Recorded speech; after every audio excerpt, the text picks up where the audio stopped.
गुरुजी महाराज के पास उनकी कृपा से उनके दर्शनों का सौभाग्य जून 2004 में प्राप्त हुआ। उनके पास पहुंचना ही कोई आसान नहीं है।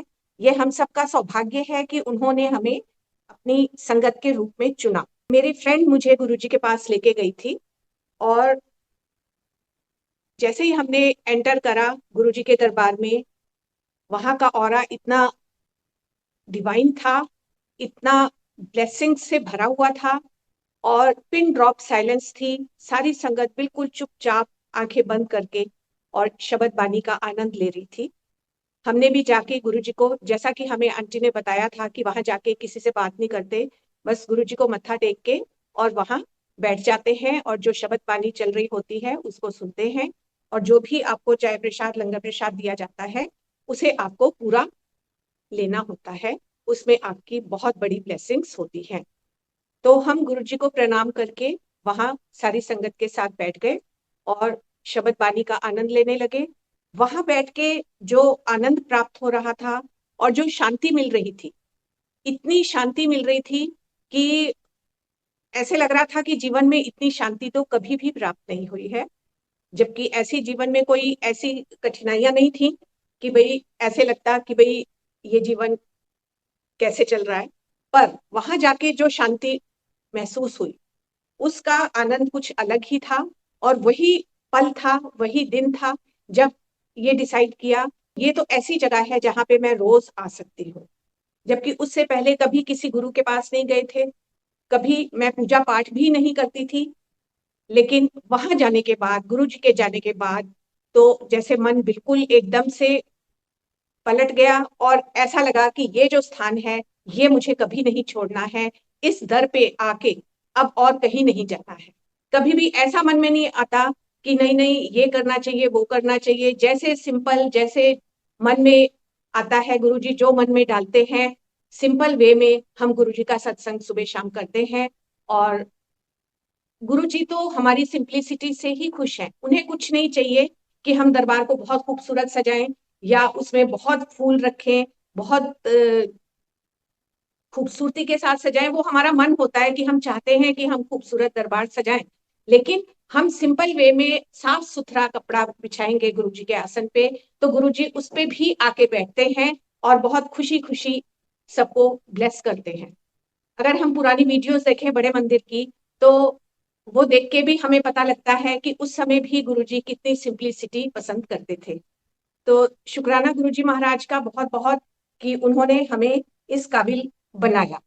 उस दिन जब हम घर आए तो घर आने के बाद सपने में गुरुजी आए और स्वप्न में दर्शन देके उन्होंने कहा, हुन फिक्र ना कर, गुंजनदा भी हो जाएगा ते बाकी भी सब ठीक हो जाएगा। तो अब ये तो नहीं पता था कि सपने में गुरुजी के ये साक्षात दर्शन है, क्योंकि उस समय तक वो पहला दिन था और ये पता ही नहीं था कि हम कहाँ आए हैं, किसके पास आए हैं। लेकिन जो उन्होंने कहा बिल्कुल अक्षरशः वही हुआ। और उसके बाद से गुंजन का भी और बाकी भी सबके ऊपर, पूरे परिवार के ऊपर उनकी कृपा बरसती रही और तब से लेके अब तक बरस रही है। अभी का मैं बिल्कुल रिसेंट का पहले सत्संग सुनाती हूँ। और ये कहने के लिए छोटे छोटे सत्संग हैं, लेकिन यही बहुत बड़े सत्संग हैं। कोई भी सत्संग छोटा नहीं होता, हर सत्संग बड़ा होता है, क्योंकि हर सत्संग गुरु जी की कृपा होती है। वो सत्संग हमारे नहीं, गुरु जी के हैं, गुरु जी की कृपा है। हम तो उनकी वड्याई करते हैं जो कृपा उन्होंने हम पे की होती है। तो एक दिन हम बड़े मंदिर परिवार के साथ गए थे, तो वहां जैसे शटल सेवा होती है, तो बेटे ने पूछा, मम्मी आप शटल से जाना चाहोगे? तो मैंने कहा नहीं, तुम लोग पैदल जा रहे हो तो मैं भी तुम लोग के साथ ही जाऊंगी। तो हम सब जा रहे थे बड़े मंदिर की तरफ टी पॉइंट से। तो बच्चे आगे आगे थे, मैं सबसे पीछे थी और थोड़ा धीरे धीरे चल रही थी क्योंकि उन दिनों थोड़ा मुझे टांग में तकलीफ थी। तो उतने में मेरे आगे सोहम था और बाकी सब और आगे थे। उस दिन संगत जा भी रही थी, संगत की एक लाइन जाने की और एक आने की सेम साथ साथ ही थी। तो उस साइड से एक अंकल मेरे पास से एकदम निकले, काफी ऊंचे लंबे थे। मैंने उनकी शक्ल नहीं देखी, बट वो जब पास से निकले तो एकदम से इतना मुझे पता लग गया कि सफारी सूट पहना हुआ था उन्होंने। और क्योंकि बहुत तेज आवाज आई मुझे और उस तेज आवाज में उन्होंने कहा, आंटी तेज चल। अब मैं एकदम से, इतनी तेज आवाज थी वो कि मैं एकदम से, मेरे आगे सोहम जा रहा था, तो मैंने उससे पूछा, सोहम तूने कुछ सुना? देन ही सेड कि नहीं, मैंने तो कुछ नहीं सुना। क्यों, क्या हुआ? तो मैंने उसे कहा कि अभी मेरे पास से एक अंकल निकल के गए हैं और उन्होंने कहा आंटी तेज चल। और उन्होंने इतनी तेज बोला, इतनी जोर की आवाज में बोला, तो तुझे कैसे नहीं सुनाई दिया? तेरे पास से भी तो वो अंकल निकले होंगे, तुझे भी ये आवाज आई होगी। तो ही सेड कि नहीं, मुझे ना कोई आवाज आई है, ना ही मेरे पास से कोई अंकल निकले हैं। तो अब ये कौन थे? ये गुरुजी थे। और वो उन्होंने कहा कि आंटी तेज चल। तो उसके बाद के रास्ते में मैंने तेज चलना शुरू कर दिया। और उसके बाद से तो फिर वापस भी हम लोग वैसे ही पैदल चल के आए, तेज तेज। और अब तो बच्चों को पता है, तो हमेशा मेरे ग्रैंडसन एंड डॉटर, ये लोग हमेशा यही कहते हैं कि दीदा आप तेज चला करो, क्योंकि आपको तो गुरु जी ने कहा है तेज चलने के लिए। तो ये उनकी कृपा। और ऐसे ही एक दिन सत्संग में बैठे थे, जो अपने घर का ही सत्संग होता है रोज, तो उसमें बैठे थी आंख बंद करके मैं, यही लेफ्ट हैंड साइड में। और एकदम से मेरे कान में चुटकी की आवाज आई, और काफी तेज चुटकी थी। उस दिन भी सोहम मेरे साथ बैठा था, एंड आई आस्क्ड हर कि सोहम तुझे आवाज आई? तब भी उसने यही कहा कि किस चीज की आवाज? तो मैंने कहा इतनी तेज चुटकी बजाई थी किसी ने। तो उसने कहा नहीं, मुझे तो नहीं सुनाई दी। तो इस तरह से गुरुजी कुछ कुछ कृपा करते रहते हैं, और वो बताते रहते हैं कि मैं हर पल अपनी हर संगत के साथ हूं। और इसी तरह से एक दिन बिल्कुल सत्संग शुरू होने का, शाम को 6 बजे सत्संग शुरू होना था, वही रोज वाला। और कभी कभी कोई संगत आ भी जाती है, कई बार टाइम पूछ के, और कई बार वैसे ही, क्योंकि उन्हें पता होता है कि शाम के टाइम सत्संग होता है। मैं किचन में थी, और मेरे एक साइड में मेरी हेल्पर थी, और दूसरी साइड में मेरी डॉटर खड़ी थी, और हम तीनों ही कुछ कुछ कर रहे थे। तो अचानक से मेरे को आवाज आई, नमस्ते जी।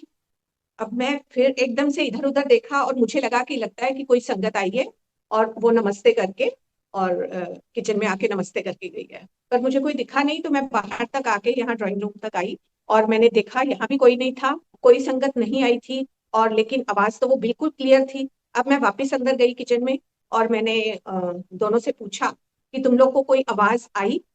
तो मेरी बेटी ने तो कहा कि नहीं, मुझे कोई आवाज नहीं आई। लेकिन मेरी हेल्पर ने कहा कि हाँ मुझे आई। मैंने कहा तुझे क्या आवाज आई? तो उसने कहा नमस्ते जी। तो गुरुजी अपनी बातों को कंफर्म भी करते हैं दूसरे के द्वारा, उसको भी सुनवाया नमस्ते जी। और मुझे तो बहुत क्लियर आवाज आई ही थी।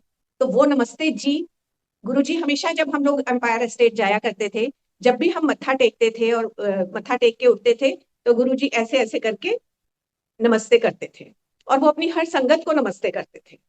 और शुक्राना कितना करें गुरु जी का, कि कितनी संगत आती थी और वो सबको नमस्ते करते थे। और उस दिन उन्होंने घर में भी नमस्ते जी कह के नमस्ते की। और बिल्कुल फिर टाइम हो गया था, और हमने सत्संग शुरू कर दिया, शब्द बानी चला ली, और गुरु जी का शुक्राना किया कि आप आ गए। तो इस तरह से ये बिल्कुल अभी के रिसेंट के सत्संग हैं सारे। तो हम ये कैसे कह सकते हैं, कैसे कहें हम कि गुरुजी नहीं है? गुरुजी हैं, साक्षात हैं, अभी भी हैं, और हमेशा रहेंगे। गुरुजी कहते थे, मैं हूं और मैं ही रहूंगा।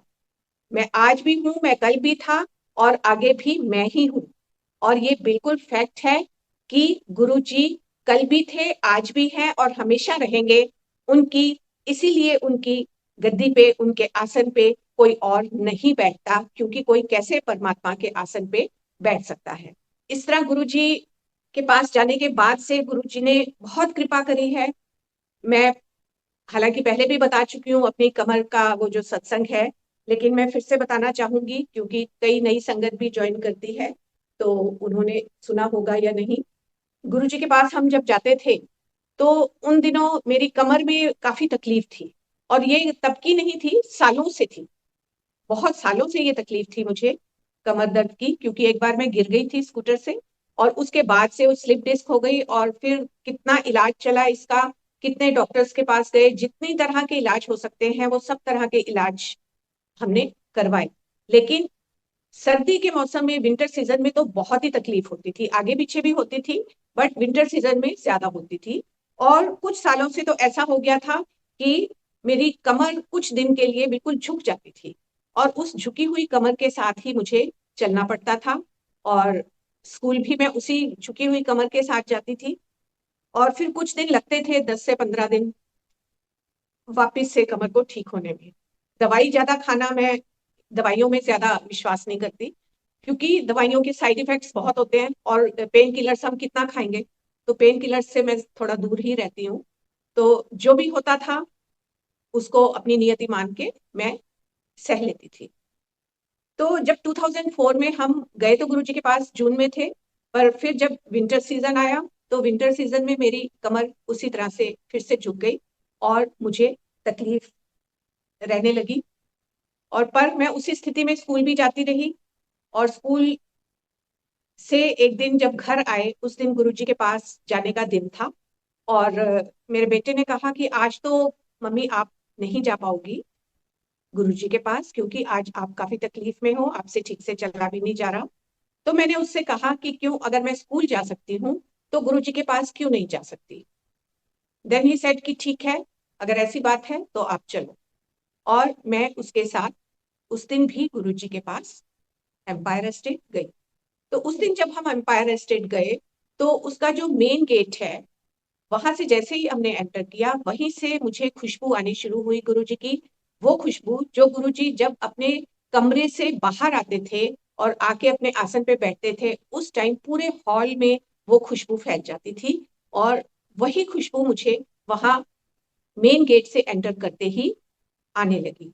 और इतनी खुशबू आ रही थी, इतनी खुशबू आ रही थी, ऐसे लग रहा था कि मैं पूरी उस खुशबू के बीच में ही चल रही हूँ, उस खुशबू के टब में जैसे नहा रही हूँ। वो इतनी खुशबू थी कि जैसे ली नहीं जा रही थी, ऐसे लग रहा था कि किस तरह से, मतलब जैसे कहते हैं ना खुशबू में गोते खाना। तो ये हाल हो रहा था मेरा। और मन में जो थॉट आया, थॉट देने वाले भी गुरुजी होते हैं, कि मन में यही थॉट आया कि गुरुजी आप यहाँ तक आए हो हमें लेने। और उसी खुशबू के साथ हम एम्पायर एस्टेट वहां पहुंचे, जहां गुरुजी के पास हमने, गुरुजी के दर्शन के लिए हम जाते थे। तो वहां से भी जब एंटर करके, और जैसे ही डोर से अंदर एंटर किया, तो वो थोड़ी सी जगह है, वो खंबे के साथ, जिसके बाद फिर वो 2-3 सीढ़ियां हैं और फिर हम हॉल में जाते हैं।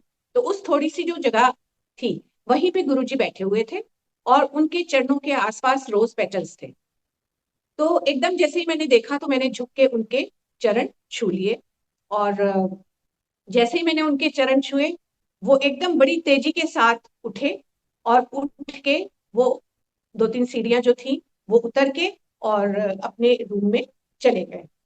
तो जैसे ही वो अपने रूम में चले गए, तो हम लोग भी उनके पीछे पीछे और हॉल में बैठ गए, जहां हमें सेवादार अंकल ने बिठाया। उसके बाद वही चाय प्रसाद आई, चाय प्रसाद पी हमने, और फिर शबद बानी का आनंद लेते रहे। और वही 8:30 के करीब गुरुजी अपने रूम से बाहर आके और फिर अपने आसन पे बैठते थे। तो उस दिन भी गुरुजी उसी तरह अपने रूम से बाहर आए, और वही खुशबू फिर से पूरे हॉल में फैल गई, और गुरुजी अपने आसन पे बैठ गए। और उसी तरह शबद कीर्तन चलता रहा, वही शांति, वही पिन ड्रॉप साइलेंस, वही डिवाइन ऑरा। तो फिर 9 बजे के करीब लंगर प्रसाद होता था। तो उसी तरह रोज की तरह लंगर प्रसाद किया, बाहर जाके हाथ धोए, जल प्रसाद पिया, और उसके बाद अंदर आके गुरु जी से आज्ञा लेके हम लोग अपने घर वापस आ गए। तो घर में जैसे ही एंटर किया, तो मेरी डॉटर ने कहा, मम्मी गई तो आप झुकी हुई थी, आई तो सीधी हो। तो उस टाइम महसूस हुआ कि हाँ, गई तो मैं झुकी हुई थी, और अब तो मेरी कमर बिल्कुल सीधी है। और वहां मतलब इतना बड़ा कल्याण कर दिया गुरुजी ने, लेकिन महसूस भी नहीं होने दिया। एक पर्दा सा डाल दिया कि ना मुझे पता लगा मैं सीधी चल के आ रही हूँ, ना मेरे बेटे को पता चला कि मैं सीधी हो चल के आ रही हूँ। जितना हम शुक्राना करें गुरुजी का उतना कम है। वो कल्याण भी करते हैं बिना बताए, चुपचाप, बिल्कुल ये बताते भी नहीं है कि आज मैंने ये कर दिया। तो वो दिन है और आज का दिन है। उसके बाद कितनी सर्दियां आई, कितने विंटर्स आए, और मेरी कमर उसके बाद कभी नहीं झुकी। तो थैंक यू गुरुजी, बहुत बहुत शुक्राना आपका। आप इतनी कृपा करते हैं और बिल्कुल भी एहसास भी नहीं होने देते कि आपने हम पे इतनी कृपा करी है।